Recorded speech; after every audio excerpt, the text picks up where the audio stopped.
Hello বন্ধুরা, welcome to PK blog. কেমন আছো সবাই? আশা করছি সবাই ভালো আছো। তো আজকে চলে এলাম অনেক দিন পর একটা নতুন ভিডিও নিয়ে। ভিডিওটা আজকে করতে চলেছি বেনাপুর আর প্রাণবল্লভপুর নদীর চর নিয়ে। এখন তো পিকনিকের সময়, তো তোমাদেরকে একটু দেখানো ভালো। চারিদিক বেশি কথা না বলে ভিডিওটা স্টার্ট করা যাক। তো এটা আমার পিছন দিকে আছে নদীর চরটা, আমি একটু তোমাদেরকে ঘুরিয়ে দেখাবো। ক্যামেরাটা পিছন দিকে করে অবশ্যই তোমাদেরকে দেখাচ্ছি। চলো স্টার্ট করা যাক তাহলে। সামনে যেটা দেখতে পাচ্ছ, এটা হচ্ছে প্রাণবল্লভপুর নদীর চর, সবাই যেটা জানে। তা আমি নদীর চরে এখন নামবো, তোমাদেরকে দেখাবো। নেমে আমি চলে এসেছি এই গাড়িতে, আর এখানে আমি দেখাবো যেটা হচ্ছে প্রভুপাদের স্নান ও দীপদানের ঘাট। এটা দেখে বুঝতে পারবে এটা প্রাণবল্লভপুর নদীর চর। তো চলো, এই সিঁড়ি আছে সামনে, এই সিঁড়ি দিয়ে নামবো। নেমে তোমাদেরকে একটু ঘুরিয়ে দেখাই নদীর চরটা কীরকম।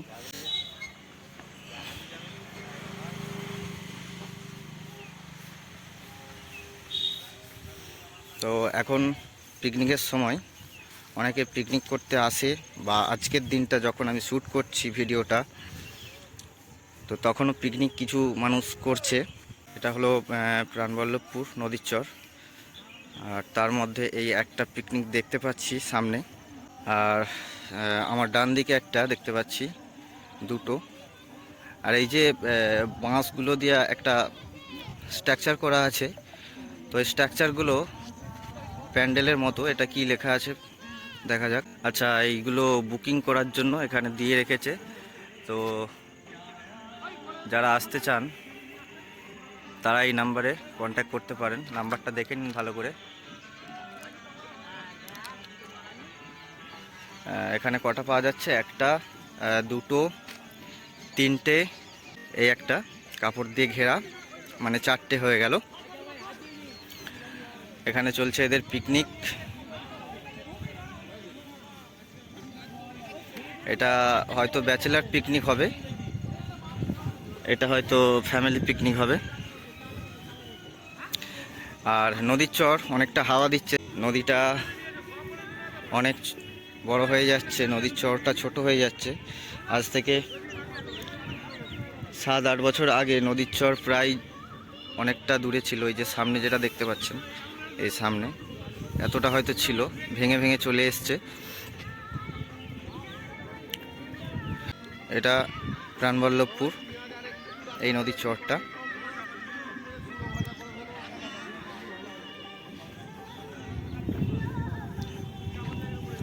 এই একটা, এখানে একটা খালের মতো আছে,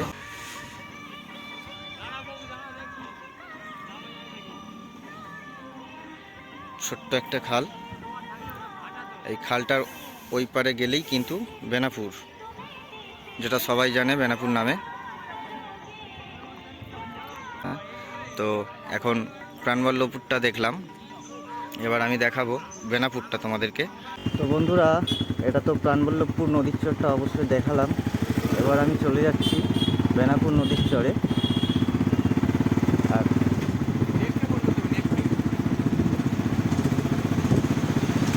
আমি যে বলেছিলাম যে গাড়িতে করে এসেছি, তো সেই গাড়িটা চালিয়ে আমি চলে যাচ্ছি বেনাপুর নদীর চরের দিকে। বন্ধুরা, এখন আমি কিন্তু চলে এসেছি বেনাপুর নদীর চরের যে পিকনিক স্পটের ঢালটা, এর মুখেই আমি আছি। নিচে নামতে হবে নদীর চরেতে, এই ঢাল ধরে নামছি।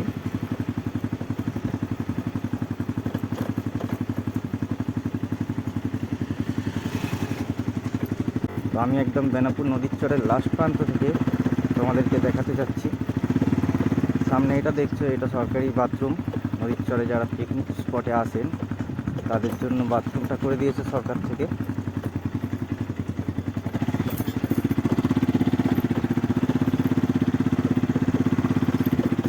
আমি যেদিক দিয়ে আসলাম, আগে ছিল এদিকটাই রাস্তা, এদিক দিয়েই সবাইকে আসতে হতো। এখন নিজেরা রাস্তা করে নিয়েছে, যাতায়াত করতে করতে রাস্তা তৈরি হয়ে গেছে।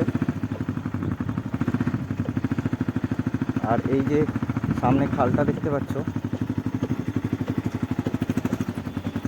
সামনে যেই ছোট্ট খালটা তোমরা দেখতে পাচ্ছ, এই খালটা পার হয়ে ওই যে সামনে একটা চর দেখতে পাচ্ছ, ওই চরটা কিন্তু বেনাপুরের মধ্যেই পড়ে। আমি চলে এসেছি বেনাপুর নদীর চরে। নদীর চরে এখন তো জল নেই, জল অনেক কম।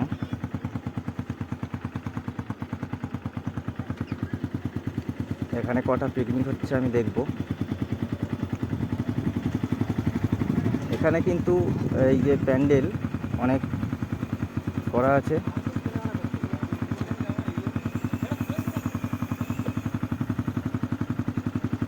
সামনে একটা নৌকার মতো দেখতে পাচ্ছি, চলো দেখাই তোমাদেরকে ভালো করে।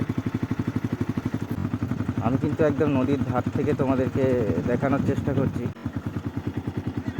এখন ভাটা বলে নদীতে, তো নৌকাটা এখানে দাঁড়িয়ে আছে। জোয়ারের সময় কলাঘাটের দিকে যাবে তার গন্তব্যস্থলে।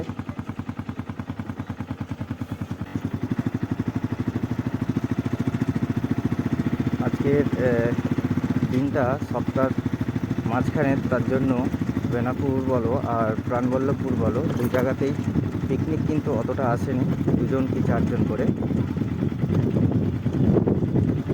আমি আবার ফেরার পথ নিয়েছি, ফেরার পথে চলছি।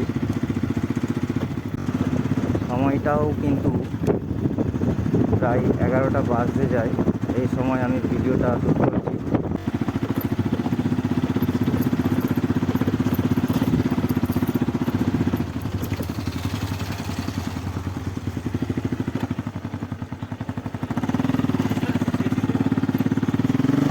এরপরে আমি কিন্তু চলে যাচ্ছি আবার প্রাণবল্লভপুরে, যেটা বাঙালির খুবই পছন্দের জিনিস, তেলে ভাজা।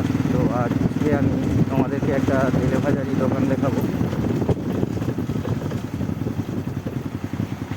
তো গন্তব্যস্থলে আমি পৌঁছে গেছি, আবার কিন্তু প্রাণবল্লভপুরেই চলে এসেছি। এবার আমি দেখাবো তোমাদেরকে তেলে ভাজার দোকান।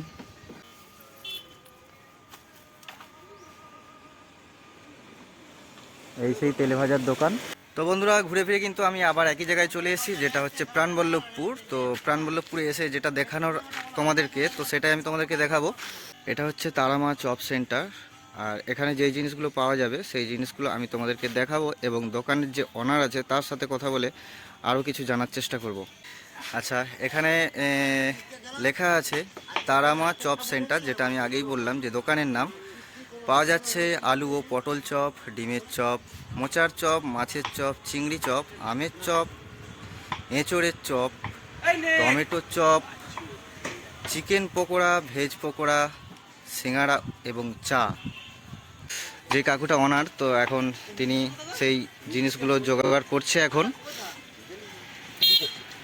এই যে সেই কাকু। তো কাকু, হ্যাঁ বলুন। তোমার দোকানে তো আমি দেখলাম এত কিছু পাওয়া যায়, হ্যাঁ বলুন। তাছাড়া আর কি কি পাওয়া যেতে পারে? লঙ্কার হয়, হ্যাঁ। আপনার করলার হয়, আচ্ছা।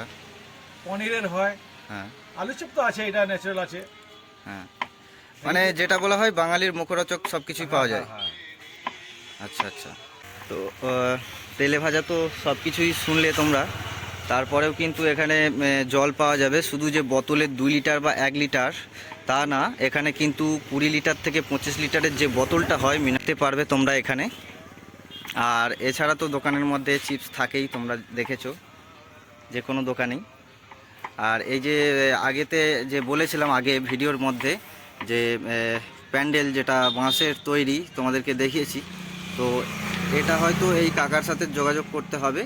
আর এখানে দেওয়া নাম্বার আছে,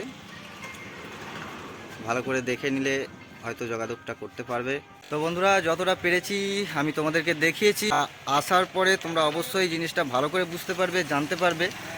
আর আসার পরে অবশ্যই দোকানে কাকার সাথে যোগাযোগ করবে। এখানে অনেক কিছু মুখরোচক জিনিস পাওয়া যায়। আর দোকানটা চিনবে কিভাবে আমি তোমাদেরকে সেটা দেখিয়ে দিচ্ছি। এই যে নদীর ঘাট আছে, এটা প্রাণবল্লভপুর নদীর ঘাট।